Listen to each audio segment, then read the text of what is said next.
Leaning against a tarnished railing aboard a ferry, Katherine watched ocean waves curl into themselves. Close to her chest, she held a pewter urn containing her mother's cremated remains. She breathed deeply, the taste of brine caking her tongue like damp ash. The midday sun reflected in droplets that quavered on the balusters, then trickled down like little rivulets, only to reappear from the periodic spray of waves breaking against the prow. Other ferrygoers chattered around her, though Katherine was only vaguely aware of them. Her thoughts were on the last conversation she had with her mother. All this time out on the ocean, chasing fish. "Mommy, do you think we'll see a whale today?" asked a little girl in polka dots and a wide-brimmed straw hat, her voice somehow cutting through the din. "I hope so," her mother replied, dressed in flowy linen pants and wearing lipstick the color of strawberries. The oversized straw hat reminded Katherine of a cowboy hat she tried to wear when she was young. It was oversized too, and quickly made her forehead sweat. It would shift down over her eyes as she galloped around the house, pretending to be a rancher, or cowboy, or sheriff chasing after an outlaw who was always a beautiful woman who smiled deviously, smoke curling from between her teeth, bullet holes perforating her own rawhide cowboy hat, an image that caused Katherine to grow warm and jittery and, inevitably, trip or bump into a wall, a table, her mother's legs. "Take that thing off," her mother had said. "But I'm a cowboy." "Cowgirl. And cowgirls don't need to wear boys' hats like this. Take it off. I'll buy you a prettier one." "But I like this one." It was Daddy's. With a serene smile, her mother gently lifted the hat away from her head, and Katherine will never forget the noiseless way she turned, almost perfectly on an axis, as though a steel wire ran through her core connecting her floor to ceiling, or the white of her knuckles she crumpled the hat into the kitchen garbage can. The little girl in the polka dots bumped into Katherine's leg accidentally. Her straw hat fell atop Katherine's feet.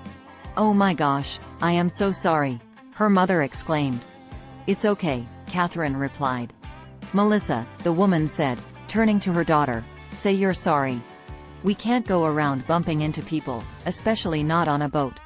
"I'm sorry for bumping into you on a boat," Melissa said, looking down so her tangled mass of curls covered her face. Katherine knelt down and retrieved the hat, handed it over to Melissa. "You know, I used to have a hat kind of like this. It was a little too big for me, so I'd run into stuff all the time. The trick is you've got to angle it up, like this." She placed it on Melissa's head slantways, the front brim almost perpendicular to the sky.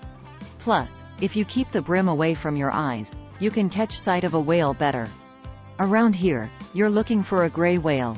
They leave big splashes that you can see from miles away, so watch the horizon. Or sometimes they're sneaky, and do this thing called spy hopping, where they'll just peek their heads out enough to see where they are. Watch for that too." Melissa's mouth gaped. "How do you know so much about whales?" "I'm a cetologist, a whale scientist." "That's so cool. Mommy, did you hear that?" "I did," she replied, her voice lilting as her gaze lingered on the urn Katherine cradled. "Well, it was nice meeting you, Melissa. Keep your eyes open. There's bound to be some whales out today." Melissa said thanks and returned to her mother's side, who mouthed thank you, then parted her strawberry lips as though to give condolences, but decided better, and instead smiled with crinkled eyes that said sorry for your loss as she turned and meandered further along the railing, pulling her daughter close to her side. Echelon. That's the supportive position a mother whale takes with her calf while swimming, to reduce the water drag. This means, of course, the mother must take on excess water drag. Katherine looked down at the urn, sunlight glinting off its smooth edges. Her mother had loved whales, cetaceans, as Katherine now thought of them. Her mother's favorite was the gray whale, in fact. She had known little to nothing about gray whales, however. The preference was purely sentimental. She'd tell Katherine she went whale watching with her father on the happiest day of her life, pausing for effect before delivering her coup de grace. That it was the day she found out she was pregnant. She said this often enough that Katherine could recite the second half of the phrase, rhythm, inflection and all, and would do so with rolled eyes, much to her mother's chagrin. As a cetologist, Katherine knew that the average gray whale was approximately 45 meters in length. She knew they weighed between 30 and 40 tons, and that they were bottom feeders, turning laterally to skim the ocean floor, sifting stirred-up sediment through their baleen, keeping the food and sieving out the rest. She knew their lives revolved around two things.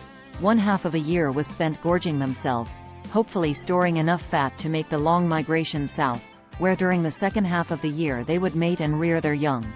Once the calf was grown enough, it was time to make the treacherous journey back north. Had her mother known all this, she may have loved them more, or disliked them. Similarity breeds either camaraderie or resentment. There isn't really any in between. Katherine's mother had devoted her life to supporting her daughter, never remarrying, always working, and always keeping her in Echelon. It's part of what made their last conversation so difficult to stomach. "Mommy, look!" Melissa cried. Katherine saw it too. Something gray and sleek, gliding just beneath the waves, not far from the bow. Her heart leapt. She leaned over the edge, taking care to redouble her grip on the urn. Was it a porpoise? No, too large. A whale? The size was right, but this was unlike any whale she'd ever studied. Whales lumbered. This shot through the water like a torpedo. After a moment, it disappeared abruptly into the depths, like a dumbbell dropped into the ocean. Katherine shook her head in disbelief, peered closer to be sure nothing was there. "Mommy, where'd the whale go?" "I don't know. Maybe it'll come back up. Let's keep watching." But where did it? Katherine had no idea what they had just seen, but she knew it was no whale.